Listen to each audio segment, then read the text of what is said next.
Just last month, the University of Virginia began its bicentennial celebration outside on the lawn. And presiding over it all was the person that we're going to honor tonight. Yes, we're going to honor you. You're going to sit there. You're going to take it. The first woman to serve as president of the University of Virginia. In saluting Terry Sullivan, it's appropriate to remember that it's never easy being a first. Many of the women here know exactly what I mean. It's never easy to be a first. Some traditions are meant to be broken, and surely your appointment was one. But that in itself creates hard feelings, which the first panel pointed out. Hard to believe. I'm glad to see some members of the class of 70 here, by the way. We entered in 1970. We never knew a University of Virginia without women, but there were still people here with hard feelings about the fact that women were here. But it's never, ever easy being a first. And the fact that Terry was a first did create some hard feelings among some who cling too tightly to the past. It becomes all too easy for naysayers to criticize a pathbreaker's decisions. Terry's tenure has been filled with memorable times and solid achievements, and we all marveled at her prodigious energy and enthusiasm.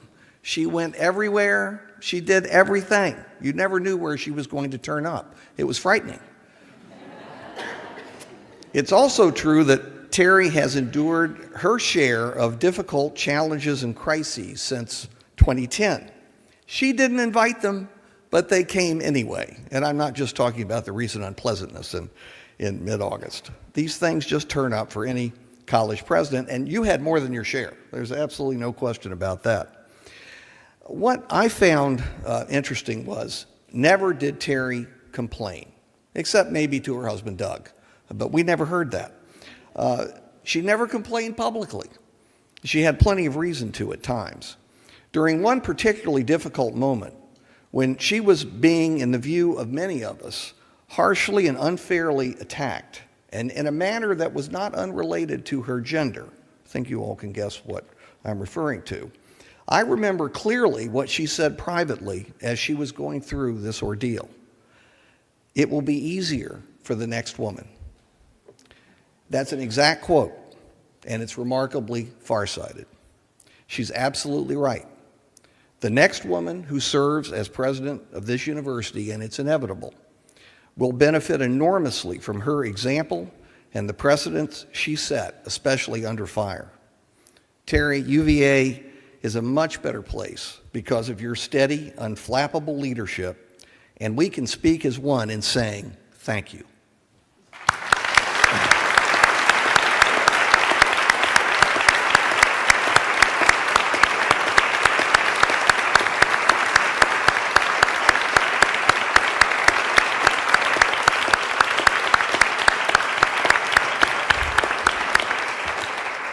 You can tell Terry really isn't in politics, because in politics they don't blush when they get applause. They simply encourage it. So that was great, Terry. Now, we're going to hear from two of Terry's peers. We're joined tonight by two of Terry's colleagues, two accomplished university presidents, one current, one former, who can speak from experience about President Sullivan. Taylor Reveley is president of the College of William & Mary, the former dean of the Marshall Wythe School of Law at William & Mary, and the John Stuart Bryan Professor of Jurisprudence.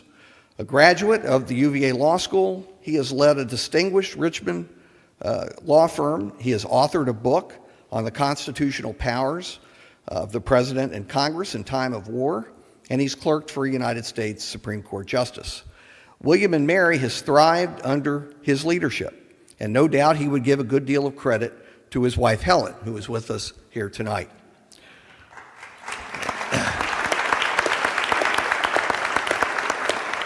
This is a wonderfully applauding crowd. It's great. It's a good group. Also with us is the distinguished Mary Sue Coleman, the president of the Association of American Universities. Mary Sue is a former president of the University of Michigan, and she was the first woman to hold that position. Prior to her time at Michigan, she was president of the University of Iowa. Among many honors, Dr. Coleman received the 2014 Lifetime Achievement Award from the American Council on Education. We're also delighted that Mary Sue's husband, Dr. Kenneth Coleman, has joined us here tonight. On behalf of the University of Virginia, I want to thank President Reveley and Dr. Coleman for being here, and I'm going to turn the floor over to Taylor first.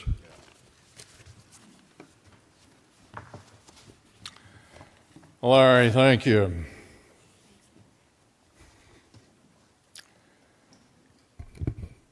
The first woman president of the university. When news of President Sullivan's election as the University of Virginia's 8th president first wended its way to the colonial capital and reached me in the sacred precincts of William and Mary, I thought, wow, good for UVA. Good for UVA. Then I thought, wait, what? A woman leader for the University of Virginia? Has Mr. Jefferson been consulted? Have the old alumni, those long in the tooth, been called into solemn assembly to sing the good old song and have their vitals checked to be sure they can withstand a change of this magnitude on the grounds? Dr. Sullivan does not have a degree from UVA, not even one. Her family's roots do not run deep in the soil of the Commonwealth. And to repeat, she is a woman. So upon mature reflection, it seemed to me that the 8th presidency of the University of Virginia might prove to be a somewhat wild ride. I hope that Teresa Ann Sullivan would prove to be one tough, resilient human who could roll with the punches and keep pressing forward indomitably. I hope that President Sullivan would truly know the business of leading a complex, august university in a fraught era for higher education. I hope she'd have a marvelous bedside manner that would draw people to her, and a rollicking sense of humor that would sustain her in those moments when the desire to seize the jawbone of an ass and smite the ninnies became almost irresistible. We all have those moments. I have come to know President Sullivan quite well.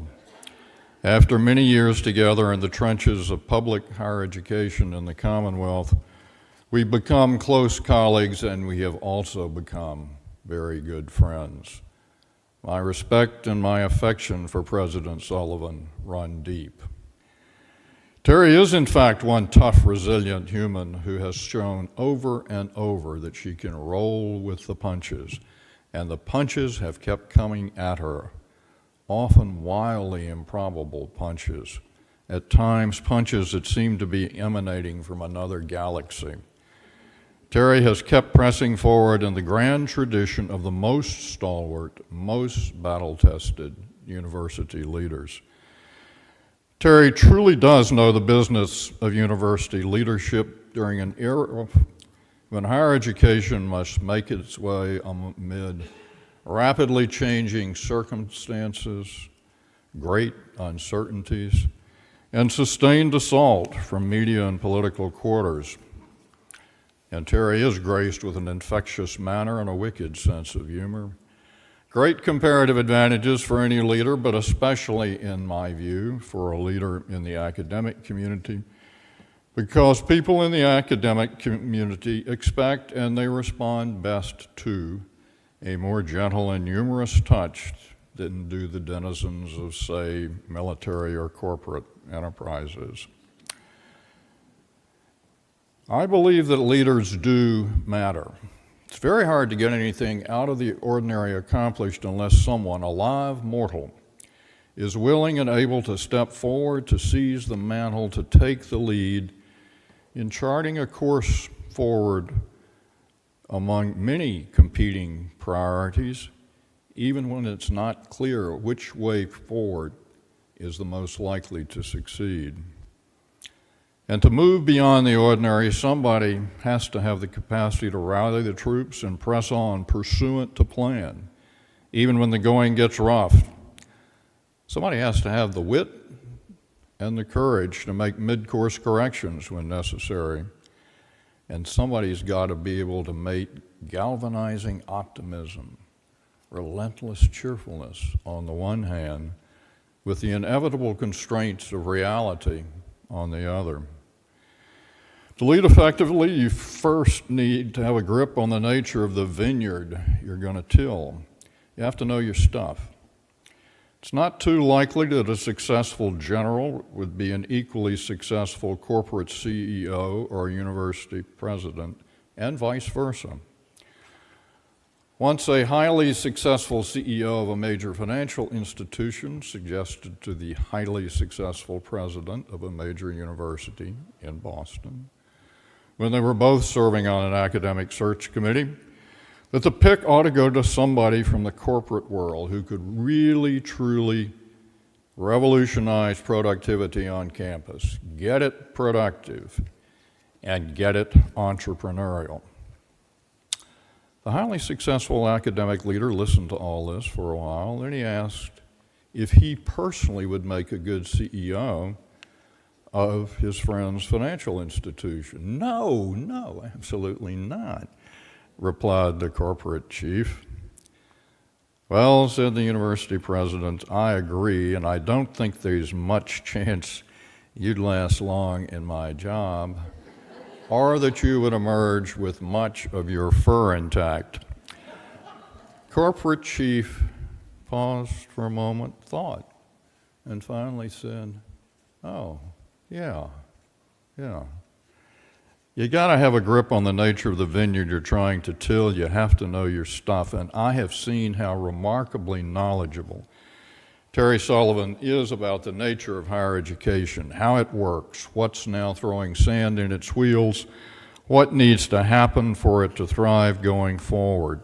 I always want to hear what she thinks about the issue at hand, because I know she's going to have a lot of practical wisdom about it. The presidents of Virginia's public colleges and universities get together once a month in Richmond, the holy city, to enjoy one another's company and to engage common concerns. Terry's voice is always carefully heard and greatly valued in these gatherings. Let me share some Sullivan words that you may already have heard. They are worth revisiting often. Terry was talking about what it takes, in part, to succeed as a university president. So thus spoke Terry. You have to have a well-honed synthetic ability. You get information from many channels at once. You need to be able to filter out signal from noise. Then you need to be able to figure out how the signals correspond with one another and what the overall picture is. Really, no one can do this for you because everyone else has a partial view of the university compared to the president. That means the president needs to be somebody who's curious, somebody who's interested in what might seem kind of out of the ordinary. I think it's also important to be able to synthesize across constituencies. Students will tell you they want something. Parents might want something totally different.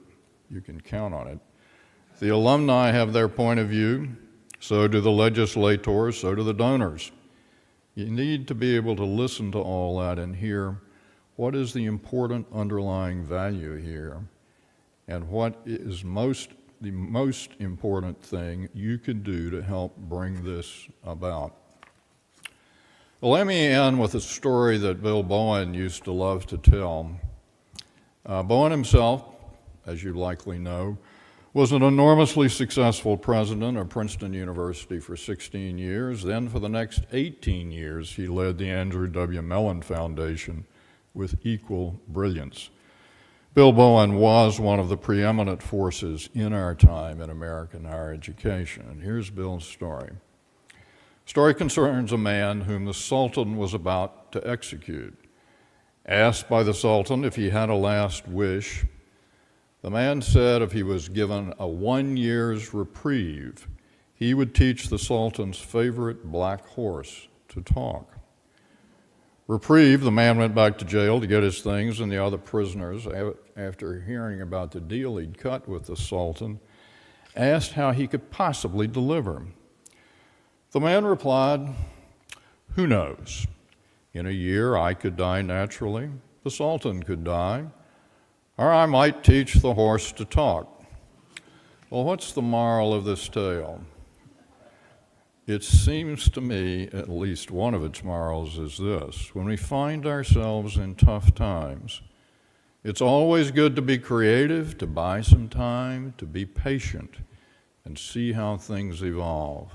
Who knows, the horse just might learn to talk. I think more than most of us presidents, President Sullivan has had to be creative, has had to buy time and see how things evolve, and she has done it splendidly. It takes special strength to break through barriers at an institution and open a way for others to follow, and it takes special strength to lead an institution through crisis after crisis and turmoil after turmoil. Terry Sullivan has broken through barriers, and she has been a stalwart leader for the University of Virginia during troubled times. So, Teresa Ann Sullivan, Madam President, well done, very well done. We salute you.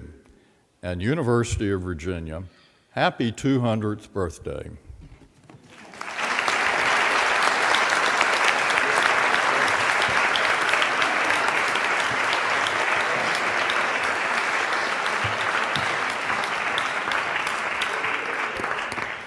Good evening. I'm so happy to be here to help salute Terry and her leadership. I'd like to take you back to April 2011, when Terry was inaugurated as the 8th president of this great university. I had the privilege of speaking at that ceremony. One of my objectives then was to reinforce the exceptional decision the Board of Visitors their exceptional decision to select Terry to lead Mr. Jefferson's University. She came to Charlottesville with a wealth of leadership experience from two other great public research institutions, the Universities of Michigan and Texas. With the benefit of reflection, my words about Terry at her inauguration were spot on. This is a quote. "Terry's depth of knowledge," I said, "infuses her with a calmness that conveys both confidence and experience, particularly in the face of chaos and pressure. She does not fluster easily, if ever. Credit that to her tenure as a faculty member, department chair, dean, and provost." I then added a qualifier. "She has seen it all." Wrong. Wrong, wrong, wrong. I don't believe any of us who gathered on the lawn that beautiful spring day could have envisioned the challenges and difficulties that Terry and UVA would face. Hers has been a remarkable presidency, and she has proven herself to be a remarkable president with unwavering grace, a firm commitment to what is right, and rock-solid leadership. None of this is a surprise. When we were together at the University of Michigan, I was president and Terry was provost. She made it her job to understand the issues that people on our campus were grappling with every day. She met with faculty and staff, attended every possible event, and she listened. She worked with the Faculty Senate and established with them a great working relationship, which had not been so wonderful prior to her arrival. Again, she listened. Listening has become a lost art these days, it seems, but not to Terry.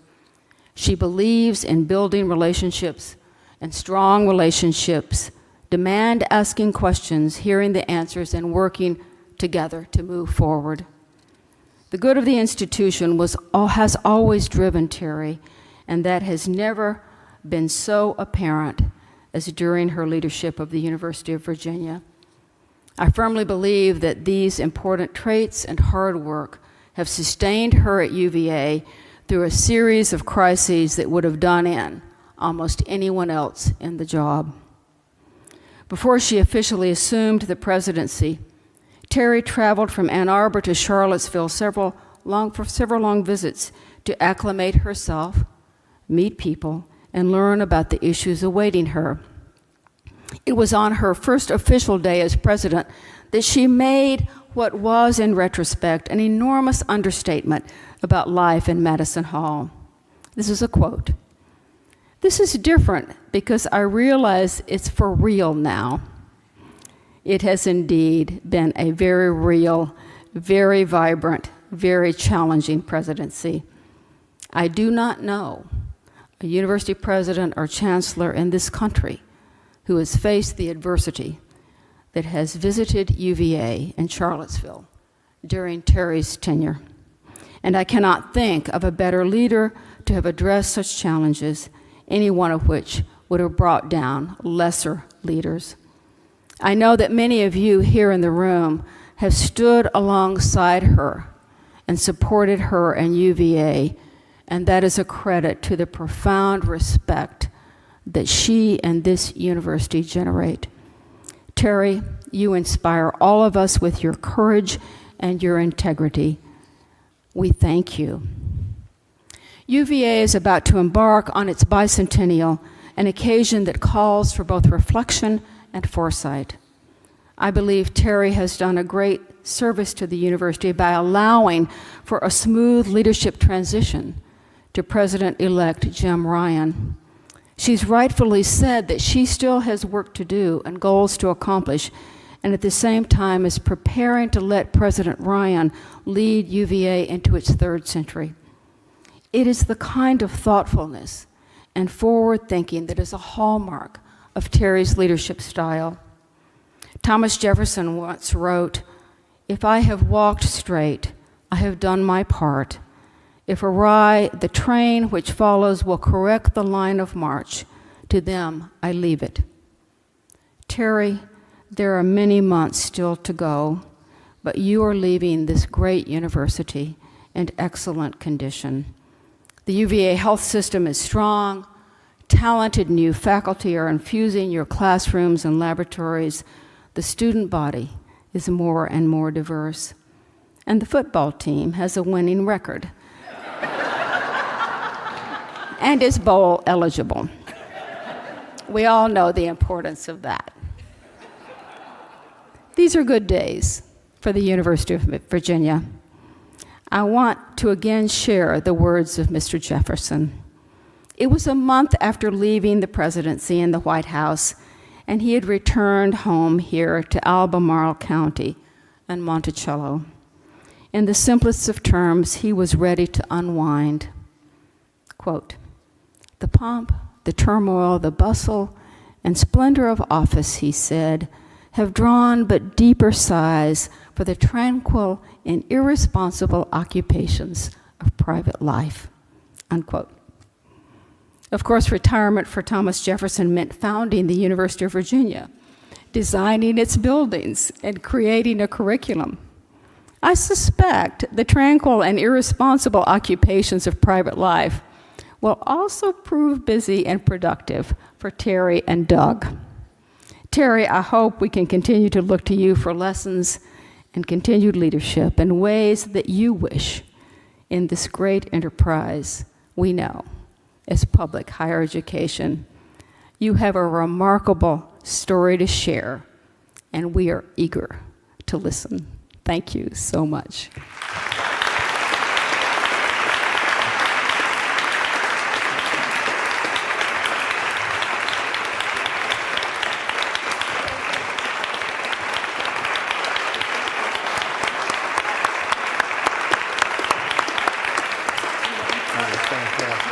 There's more.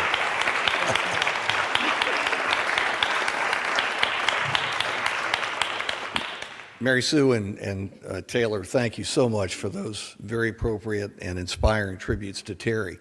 And we have one more to go from the student perspective. A former student of mine, outstanding student, Sarah Kinney, who's now fourth year. She's the current president of the UVA Student Council. She's from Vienna, Virginia, double majoring in political philosophy, policy, law, and government, and is minoring in women and gender studies. I don't know how you have the time. She's passionate about politics and community engagement work, and she's done a very fine job in her elected position. Sarah, the floor is yours.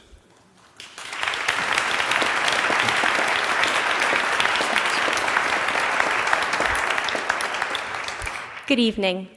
My name is Sarah Kenny, and as Professor Sabato said, I have the privilege of serving as president of Student Council. I am honored this evening to share in this recognition of our university's first female leader.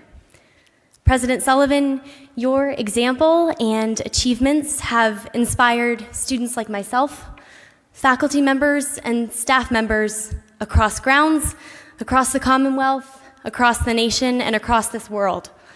Humble, practical, and fair, you have led us through trials and tribulations of unprecedented proportion.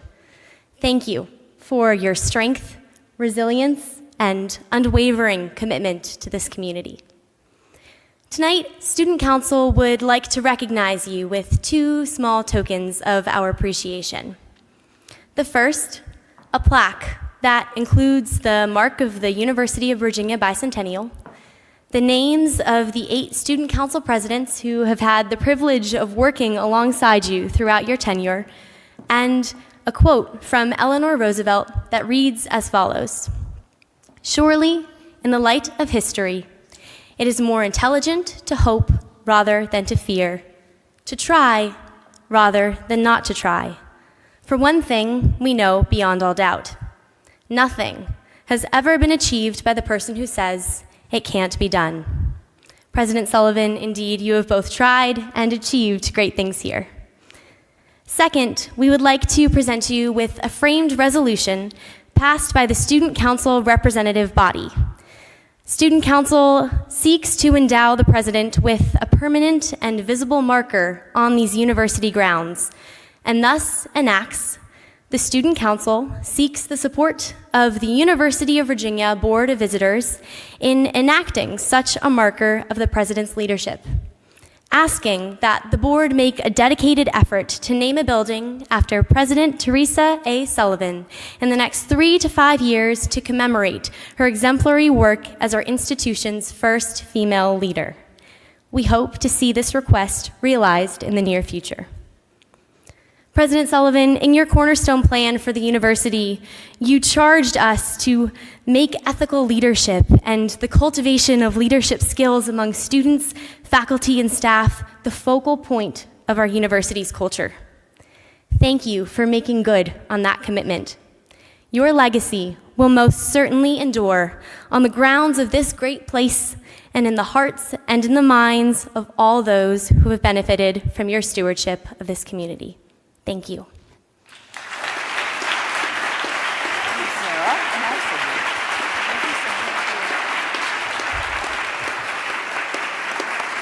Very nicely done. Very nicely done. Good taste.